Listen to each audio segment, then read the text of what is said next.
Good evening, assalamu alaikum, and welcome to Sports Extra. Tonight with the all-round of sports and talking about many things that we have to tonight.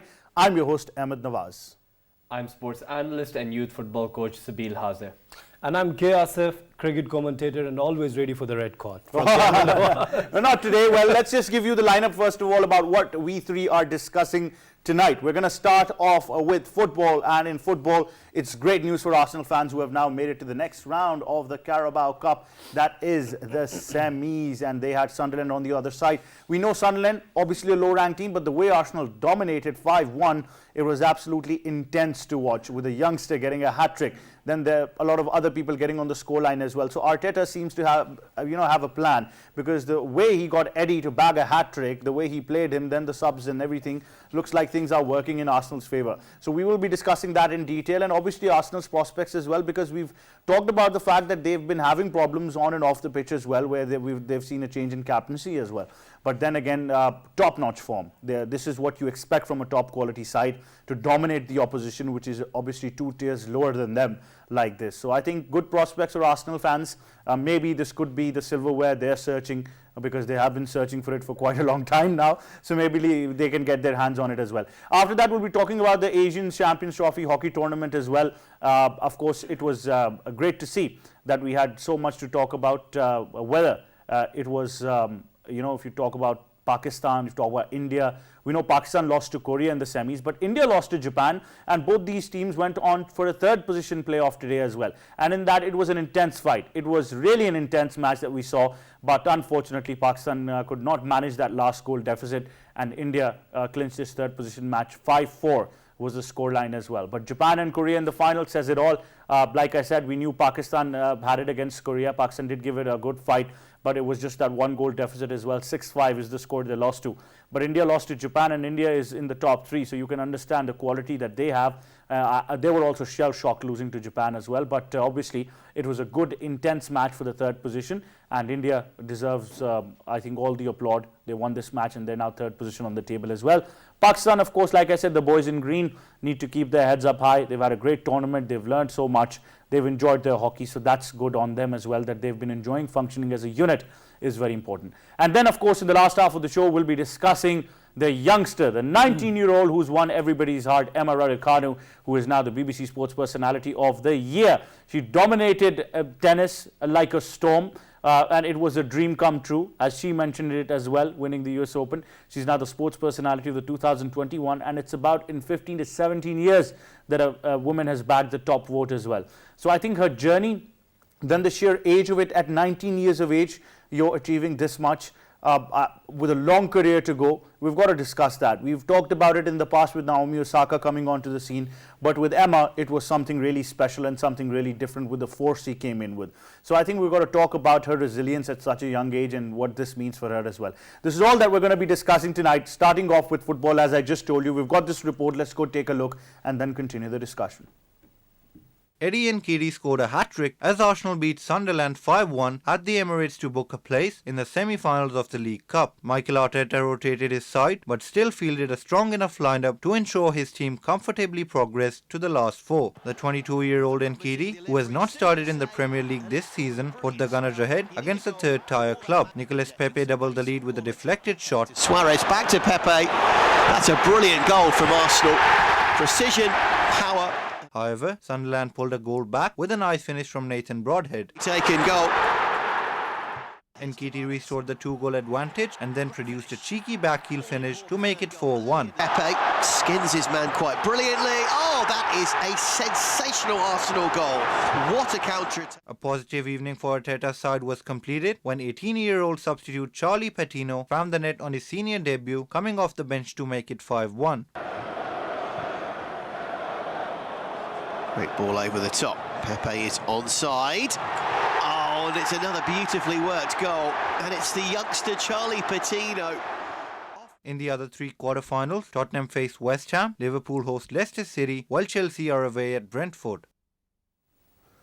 Well, there you have it. That game and also the fixtures coming up are also intense as well. So we're going to be talking all about that. Sabeel, first of all, yellow does signal to me that there was something for Sunderland. You're wearing yellow. Well, I'm not a big Sunderland fan at all, actually. I just thought yellow brings out the colour in my eyes. But no, when we look at this game, Sunderland, obviously underdogs, massive underdogs. They're playing in League One. You're two whole divisions. I think they're third or fourth in League One right now. So they're doing well considering where they are.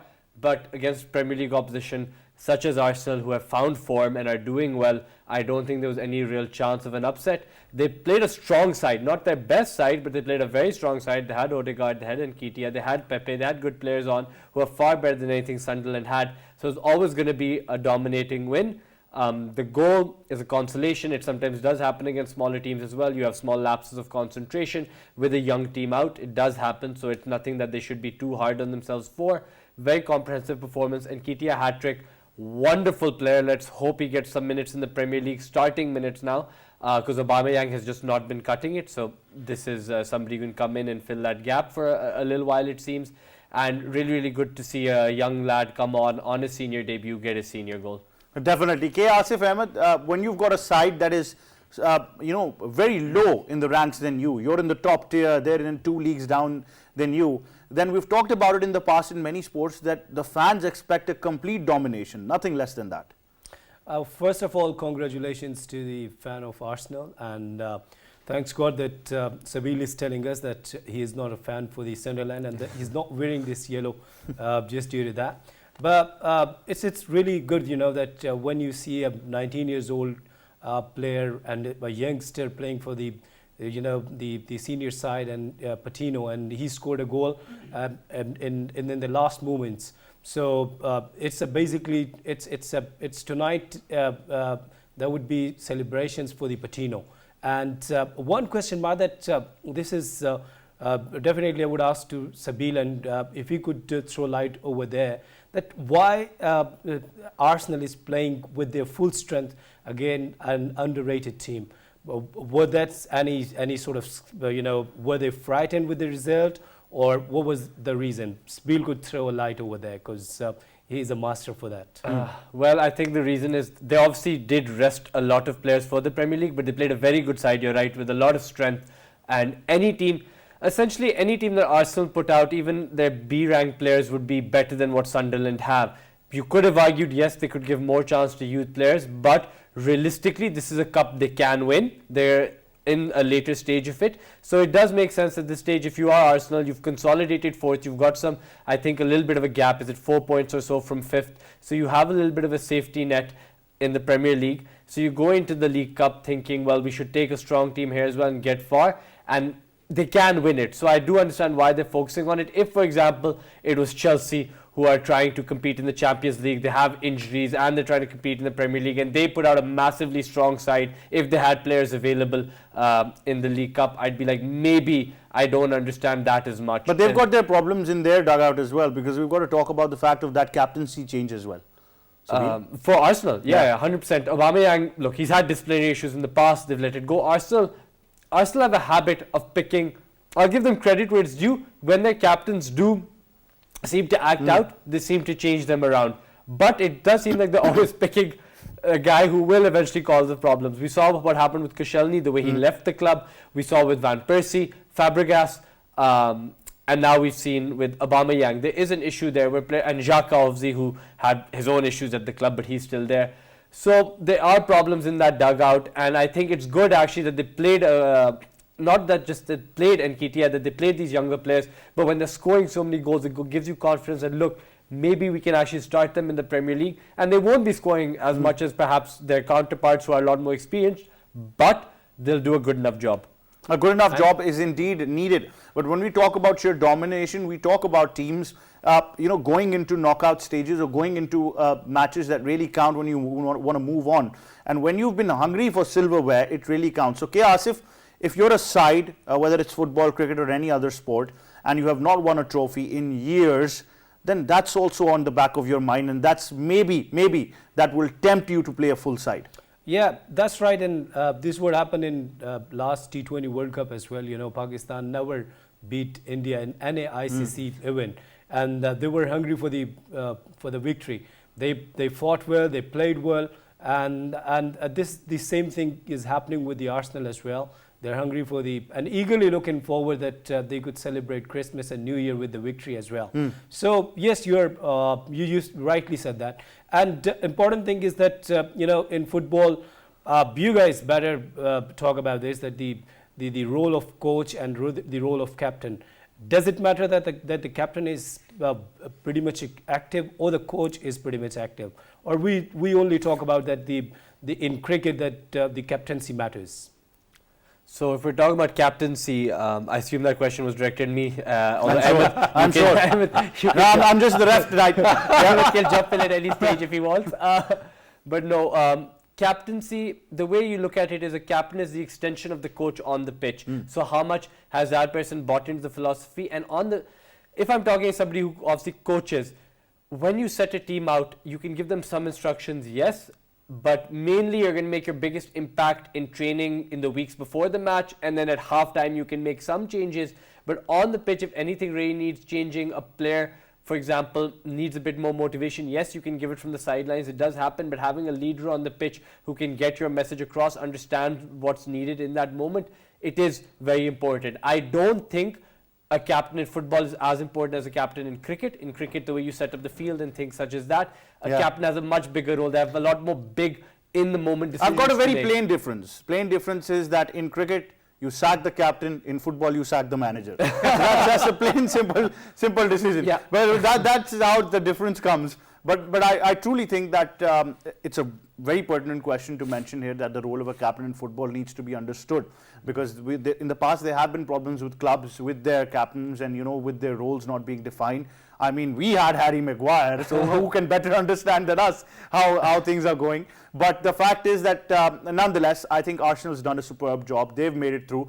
But Sabeel, for the next fixtures coming up, I am very, very excited to see Leicester, Liverpool, Chelsea, going at it each other, and it truly looks like that we're going to have a fierce competition at the next stages when we talk about these teams. So yeah, Leicester's game, and I think West Ham Tottenham, I'm kind of looking forward to that as well, with all the issues that they've had with COVID. Tottenham, how this game goes ahead. But Chelsea, Liverpool versus Leicester, we haven't, I think, seen them play this season. If I'm not mistaken, their game in the league is after Christmas. Yeah. But it'll be very exciting. They're both really enjoyable teams to watch. Leicester, since they've been in the Premier League, are very enjoyable. They are like, I've said this before, I think that they're a bit more, they play a different style, but their mentality is a bit more like Leeds, except they're more effective. No matter who they're playing, they go out to try and win and score goals. But they're obviously a lot smarter with their defensive strategy. Liverpool, exciting team to watch always. Let's see the kind of squad they put out. The winter schedule, with all the COVID concerns we've been talking about, is so hectic as it is. So how teams put out I've never had the chance to ask you this, Sabeel, but can sides look to neutralize the Salah factor and probably try to catch Liverpool like that? Can that work for sides in the Premier League? So people have neutralized Hazard, people have neutralized Ronaldo and Messi in games as well. They've been marked out of games. So Salah is an exceptional footballer, no doubt, one of the best in the world. But it's not impossible to mark players out of games. It's just how you do it. One thing that's really tricky with Salah, and this is also true with a lot of top players, but Cristiano does this a lot as well, they get too many rebounds. So to be alive to that second ball or sometimes the third ball is, at that pro level, that's what decides games. Who reacts quickest sometimes to the break in play. And Salah does that very well. If a keeper he's always just on a keeper making a mistake on that rebound. So if you keep Salah out of the whole game, players like that just need half a yard, one moment. So you really need somebody switched on. And is there a Ji-Sung Park type character in Leicester right now? They don't have Kante anymore, so who's going to do it? You know what I mean? But I think it's possible, very difficult, especially with that second ball factor. Right. Asif, if you have a trump card in your team, who's probably the player to watch out for, who's winning you every game, does it work if a side mark you out and then, neutralize your effect? Will it have an effect on the team as well? Of course, look, why we people talk about Cristiano Ronaldo, why we talk about Messi, or as you guys are discussing about Salah, they always play a role. Why we in cricket, why we discuss about Babar Azam and Virat Kohli, why we discuss about the factor of Rizwan and the Jasprit Bumrah, why we discuss about the David Warner and Ben Stokes. So yes, name any game, if you have the players, the game changers actually, you definitely talk about them, you definitely make a policy for them, make a planning for them before the match, after the match, and how to And if you want a victory against people like them, if you want to play people like them, I'm a huge fan of Cristiano Ronaldo, and that's why I love Portugal as well. And I always support in any football World Cup Portugal because of Cristiano Ronaldo. So yes, it does matter, and something in your mind that you have Salah or you have Cristiano, or as you know, even the players like Patino, he scored a goal and he got confidence. So yes, I'm with you totally, and that it does matter, and we would have to make policy and planning how to control these type of players. Very true, very true. One can always figure out and tell that Asif is really missing cricket today. He's been giving examples of cricket. He really misses cricket. This is very true. But that being said, I know, Sabeel, you'll have it in the back of your mind that you want to support West Ham. You know that they have a talisman up their sleeves as well, and they're going to bring it as well. But that being said, I think let's take a look at our segment recap and then move on to the next topic that we've got lined up. Time now for the segment recap. And of course, in the segment recap, we discussed football, how Arsenal has made it to the next round of the Carabao Cup. They've made it to the semis. They've beaten Sunderland 5-1. We talked about the hat-trick as well. And we also talked about the fact that, he hasn't had a Premier League start yet, but he scored a hat-trick in the Carabao, so he's got a chance to move on as well. So, and we also discussed that Pepe's future at Arsenal is also something to be discussed as well. But obviously, this was the lineup. Now, moving on to our next topic, that is, of course, hockey. And we're going to be discussing the Champions Trophy tournament. And in there, we had the third position match between Pakistan and India. And Pakistan obviously fell a goal behind. So we've got a report. Let's go take a look and then come back.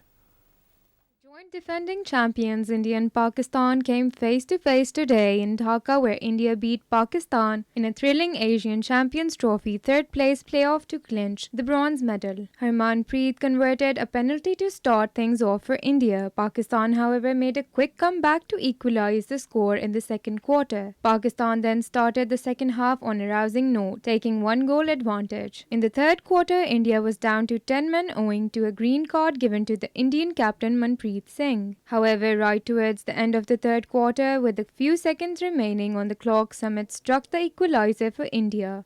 8 minutes away from the final whistle, India got another penalty corner and took the lead. Pakistan got 2 back-to-back penalty corners. However, India bounced back in the final quarter and wrapped up the proceedings, winning the game 4-3 to take home the bronze medal at the Asian Champions Trophy 2021.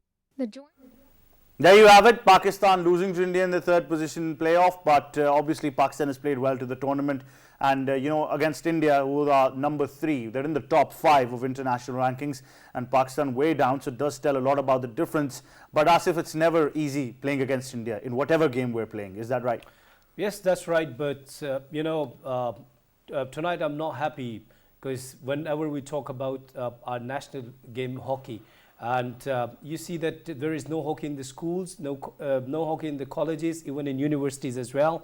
And after, when you have closed the departmental teams, and now we guys are talking about same with the cricket as well. But there was a time that Pakistan was, Pakistan was in the top ranking teams. We enjoyed a lot our glory in cricket, as you were discussing last night.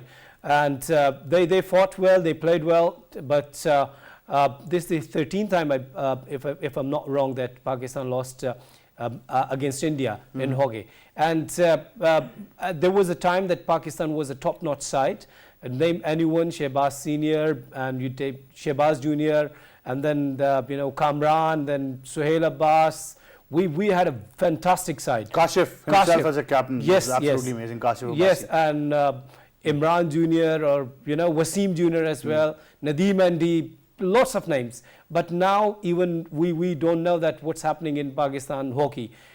This is the time and Prime Minister Imran Khan is now taking action on each and everything. So this is the time that we request to our Prime Minister, please take action for the hockey as well. For the hockey as well. Sabeel, like I said, high intensity game against India. The boys have had it good through the tournament. Couldn't make it to the final. Lost to Korea in the semis by just a goal of a margin. And today it was once again a goal of a margin against India. So disappointing, obviously, to lose to India, to lose and to not even make it to the final and then lose. But again, credit to them for going on, putting on such a fierce performance. If you looked at all of their games, even this one, they went behind, then they came to equalize. They took the lead, and then obviously India started playing their hockey, and they got ahead of us, and it was very hard to catch them. They had a two-goal lead as well going into the last few minutes. Pakistan recovered to make it a bit closer, but it's always going to be a struggle against opposition. Like you said, they're a top 5 team. We're around 18th in the world, or around about that. So, but we finished 4th. It's a tournament of 5 teams, so it's not all that impressive. It would have been nicer to finish 3rd, middle of the pack. But we have to take it for what it is. We are a country that is far behind in terms of hockey now. We spoke about it yesterday. Asif bhai alluded to it today as well, how we haven't developed the resources there. Hopefully now that is going to be coming through with all these programs we have targeting people, the youth. So we're hoping to see more of that. But really, these are our neighbors who we have a very fierce rivalry with in all sports, and to see them go so far in all of they've won a bronze medal in the Olympics as well, I think this year, India. So to see them go that far and to see us struggling to get results, yes, we fight and then we don't do enough, but the fight's always there. But at some stage you have to go like, look, fighting simply isn't enough anymore. We need to start winning as well and be worthy of the legacy of hockey that people before us left for Pakistanis. No, very true. I think Sabeel is right that if you gauge their hockey development and then we gauge ours, then it's a huge difference that we talk about. And there's always room for improvement. We discussed it yesterday as well. I think we will play our part, whether it's about discussing the development of hockey in Pakistan, doing some critical analysis, constructive criticism. We'll keep on playing our part, but it's really for the authorities, like Asif mentioned, that the authorities now, the people in charge, need to have a very serious look at this and decide that, it's a national sport. Do you want to keep it alive, or do you want to change your national sport? Because it has come to an extent like this, let's be very honest. I understand they've played really well. I understand the Pakistan Hockey Federation is doing all it can, but there needs to be new blood injected into this. There needs to be a miracle to get hockey back on track. Otherwise, it is definitely going to be very, very, very difficult when we talk about that. And throughout the tournament, we've seen the scoreline as well, and we talk about this fact. So, Asif, drastic measures, like you mentioned, that you want people to take notice, we understand. But really, drastic measures right now. If we are not putting this into an emergency conveyor belt, we cannot expect anything coming out. Well, lots of fights and politics going on in Hockey Federation. We always see the bad news concerning Hockey Federation in our media. Nothing good for the hockey. Yes, and drastic, if you're talking about that, if we are taking steps and drastic steps, as you're talking about, what could be that? There are no sponsors for the hockey. A tournament is going on in Karachi right now, and the organizer there just keep asking, keep requesting for the sponsors. If there are no sponsors, no sports. Why PSL is going very well? Because they have lots of sponsors there. And but there is no league in Pakistan concerning if we specifically talk about our national game hockey. No, why we shouldn't start? Why we haven't started yet this hockey Premier League in Pakistan? These are the question marks. No, as I mentioned earlier, that no hockey teams in schools, no colleges, no teams in colleges. So where will you bring the young blood in hockey team? So these are the question marks, dear.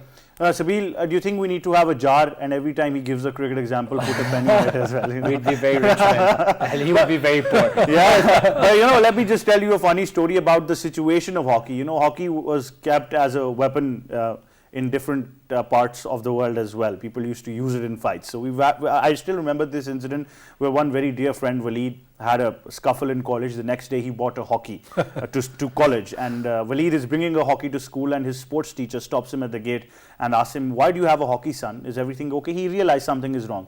So he said, "Sir, just to play hockey." So the teacher knew it at instant something is wrong, because there is no hockey anywhere. Yes, there is no hockey. That's to play hockey. Yeah. So Waleed, we still remember that incident, and you'll be getting to hear that from us as well.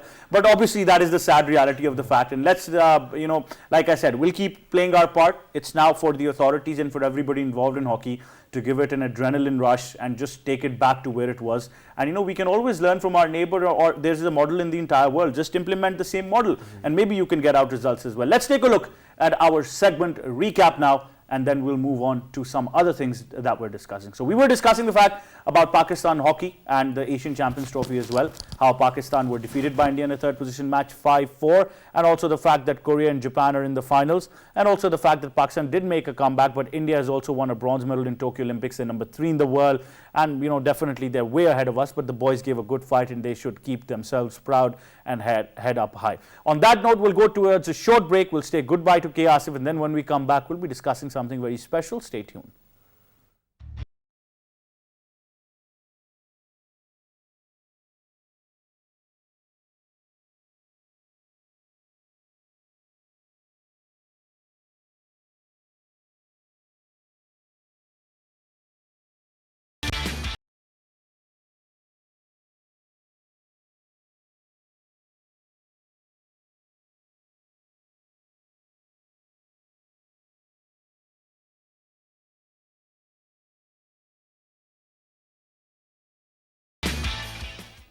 Welcome back to Sports Extra. Time now to discuss the BBC Sports Personality of Year 2021. Let's go take a look at this report and then we'll come back.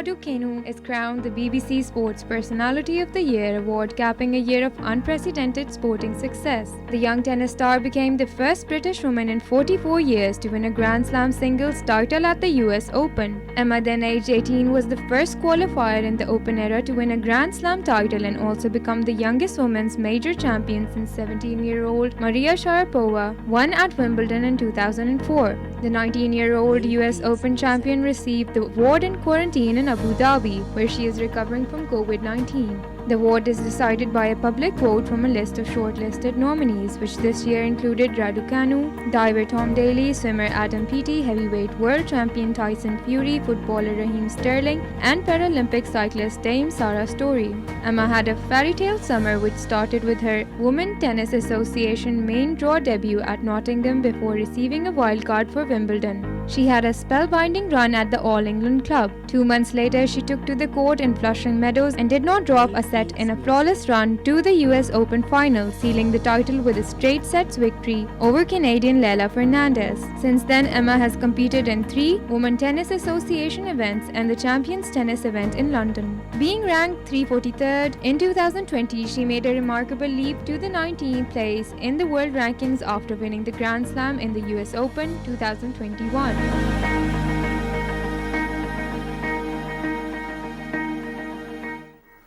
There you go, 19 years of age, Emma Raducanu. Now, Sabeel, born in Canada to a Romanian father, a Chinese mother, it said she can speak 3 languages. She's been the British #1. She's now won the BBC Sports Personality of the Year, which has not happened in the past 15 years, where a woman has been amongst the top vote getters as well. And of course, the US Open. Winning the US Open for a Briton is one thing, but 19 years of age and doing that is something special. So this is truly something extraordinary that you don't see in your lifetime. Yeah, 3 languages, Sports Personality of the Year, US Open. What were we doing at 19, Ahmad? What were we doing at 19 exactly? But no, full credit to her. Truly deserves it. Incredible year. At any stage to do what she did is impressive. When you're 19, you're qualifier, the first qualifier to win a Grand Slam in the Open era. That alone is just mind-boggling. When you add in her age, then you add in the fact that the start of the year where she was in the rankings, now she's in the top 20. It is mind-boggling. This does not happen in professional sports. And it is, look at the people she beat out for this award. She beat out boxers. She beat out Olympians, gold medalists, mind you. Yeah. She beat out footballers who have Premier League medals. She's beaten people who are the cream of the crop. And again, let's not forget, she is just 19. The stuff she's done this year, we've discussed it many times on PTV, Charles, but she's first woman to win a US Open without dropping a set since Serena Williams in 2014. Yeah. There's so many stats like that we can just shoot out towards you guys, but it's just an incredible story, and I'm a big fan of hers. And she hasn't had the same form since the US Open, but at 19, consistency is something that comes with age and experience, and hopefully over time we'll see her win more Grand Slams and establish herself as a real icon of tennis. So, Sabeel, because you work with the youth, so that's a big advantage when we got to talk about stuff like this.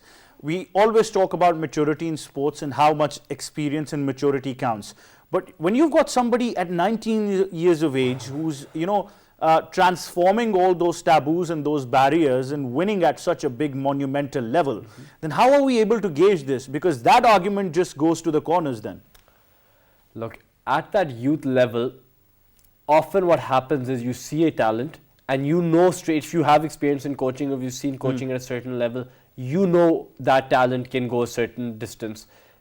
As a coach, realistically, what you're doing is you are just nurturing and guiding that talent.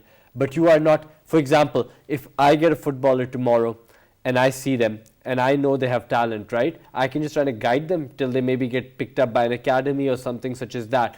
But I'm not what's going to make them into a Premier League footballer. That's going to be their hard work, their experience, and how much they listen to their coaches. It's on them and their talent that they have.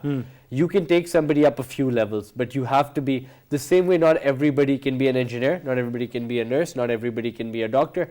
You have proclivities to certain things, right? You're inclined to go and do certain things, right? So so when you put it like that and you understand that, it becomes a bit more, it makes a bit more sense. But at age 19, to expect that of anybody is just too much. You wouldn't expect that. How does one then manage such a person at such a young age who's now achieved so much? She's just 19, so she's got a whole career ahead of her. Then it's tricky to manage that stardom as well at this age. You protect her. Yeah. You protect them. I don't think we do a good enough job in this society. And I'm not talking about Pakistan, I'm talking about generally as a global society.